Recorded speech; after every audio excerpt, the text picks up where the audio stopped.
चालाक बीवी। श्याम और राधा रायगढ़ गांव में रहते हैं। वैसे तो उनके अपने घर में ही 2 वक्त का खाना पूरा नहीं पड़ता, लेकिन फिर भी श्याम हर रोज किसी न किसी नए मेहमान को दोपहर के खाने पर घर ले आता है। एक दिन राधा कहती है, ये क्या है जी, जब आपको पता है कि हमारे पास अपना पेट भरने तक का खाना पूरा नहीं होता, फिर क्यों रोज किसी न किसी नए मेहमान को घर लेकर आ जाते हो? ऐसे तो जिंदगी जीना मुश्किल हो जाएगा। मेहमानों को खिलाना पुण्य का काम होता है। इससे भगवान खुश होते हैं। तुम क्यों उसके बीच में आकर पाप की भागीदारी बन रही हो? दोबारा मेरे सामने ऐसी बात मत करना, समझी? इसी तरह राधा बहुत बार श्याम को समझाने की कोशिश करती है, पर वो हर बार एक ही बात बोलकर उसे चुप करा देता है। इन्हें समझाना तो बेकार है। मुझे ही कोई ऐसी तरकीब सोचनी होगी जिससे मेहमान अपने आप ही यहाँ आना बंद कर दे। राधा तरकीब सोचने में लग जाती है और इसी तरह कुछ दिन बीत जाते हैं। एक सुबह श्याम बिना कुछ बताए जल्दी घर से निकल जाता है और राधा अपने काम में लग जाती है। कुछ घंटों बाद श्याम अपने एक दोस्त के साथ घर वापस आता है। सुनो राधा, आज दोपहर के लिए 3 मेहमानों का खाना बनाकर रखना। और याद रखना, उनकी खातिर में कोई कमी ना हो। श्याम की बात पर राधा हैरानी से उसकी तरफ देखने लगती है, लेकिन दोस्त के साथ होने की वजह से कुछ बोल नहीं पाती। घर में तो ठीक तरह से 2 लोगों के खाने लायक तक दाल चावल नहीं है और इन्हें मेहमान बुलाने हैं। बस अपना अपना बोलते हैं, दूसरे की तो कभी सुननी ही नहीं है। क्या करूं मैं?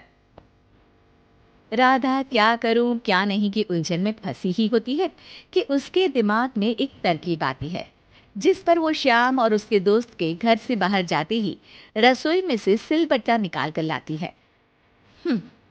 अब मुझे मेरे ये साथी ही इस मुश्किल से बाहर निकालेंगे। राधा सिलबट्टे पर रोली चावल और हल्दी डालकर उसे मेहमानों की बैठने की जगह पर ले जाकर रख देती है। कुछ ही देर में वो तीनों मेहमान भी घर पहुंच जाते हैं।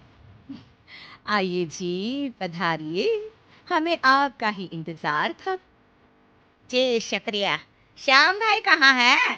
वो ना बस आते ही होंगे, तब तक आप बैठिए ना। जैसे ही वो तीनों अपनी जगह पर बैठते हैं, तो सामने पूजा किए सिलबट्टे को रखा देख असमंजस में पड़ जाते हैं।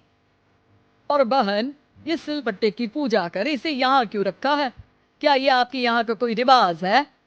अरे नहीं नहीं, वो तो मेरे पति की मन्नत है, इसलिए पूजा की है। हैं? सिलबट्टे पर कैसी मन्नत? मेरे पति ने मन्नत ली है कि वो अपने मेहमानों को खाना परोसने से पहले इस सिलबट्टे से 3 बार उनके सिर पर मारेंगे। राधा की ये बात सुन तीनों मेहमानों के चेहरों की हवाइयां उड़ जाती है, जिसे देख राधा मन ही मन हंसती हुई उन्हें दिलासा देते हुए कहती है, अरे आप लोग फिक्र मत कीजिए, ज्यादा तेज नहीं मारेंगे, बस 3 बार जरा सी थपकी।